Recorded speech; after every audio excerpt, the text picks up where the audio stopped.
Hello everyone and welcome to another video. My track guide for the GR86 going around Sebring. Let's get into it. For turn 1 in qualifying, you want to be all the way on the right, hugging the wall as close as you can. Turn 1 is a really long left-hander where we turn in and we don't brake that much. I turn in and start to trail brake when I get to the kink in the wall here. First I go to about 20% and easing off to about 10. And pretty much trail braking all the way to the inside wall. The apex is where there is a cone hanging off the fence. Just before this point you want to be on the throttle again. I started to understeer a little bit in this run, so I had to lift off just after the cone. But you want to use all of the curve here on the outside. I'll keep the car on the right side. We'll have to sacrifice turn 3 and 4 to get a good exit out of turn 5.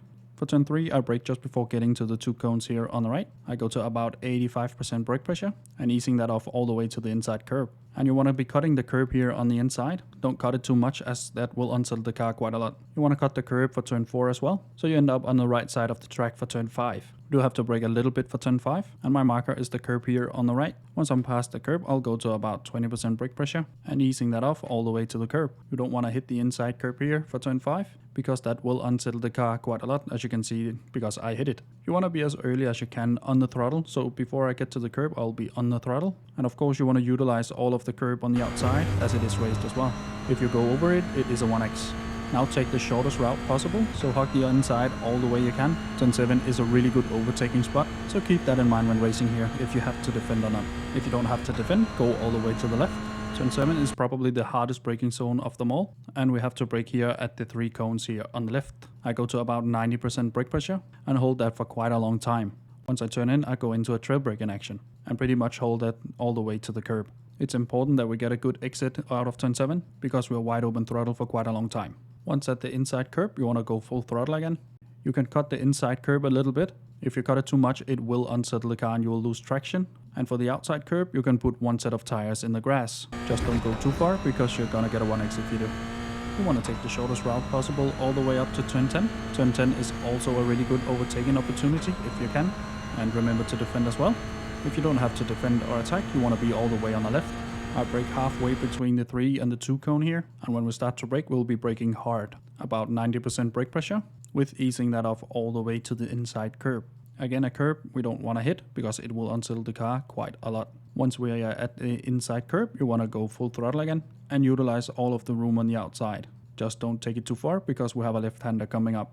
And these 2 corners are actually flat out. Now you want to line everything up for turn 13. You want to have the car rotated so you don't have to rotate more than necessary. My braking marker for turn 13 is the 2 cones here on the left. Once I get to them, I will brake hard with a peak pressure of about 70% and easing off to just before the curb. Once just before the curb, you want to go on the throttle again. Don't cut the curb too much on the inside, it will unsettle the car quite a lot. And you want to be utilizing all of the room on the outside as well. There's a little bit of curb that can help you carry a little bit more speed. Again, take the shortest route possible all the way up to turn 15. Someone might try and overtake you into turn 15 if they get a better drive out of turn 13 than you. Just keep that in mind when racing. I try and brake just before I get to the 2 cones here on the left. I go to about 80% brake pressure and easing that off all the way to the inside curb. You want to be all the way up on this curb. Just don't go over it because that will unsettle the car quite a lot. Once we are on the curb, you want to go full throttle again and you want to come out just about mid-track.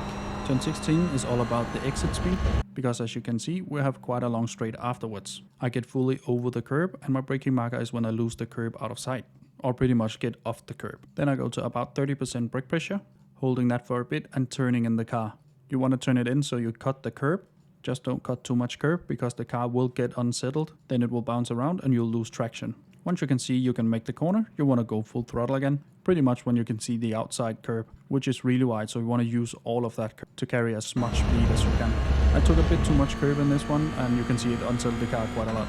Now down the straight here, people might try and overtake you with the draft, or at least get on the inside for sunset or turn 17, so you might have to defend.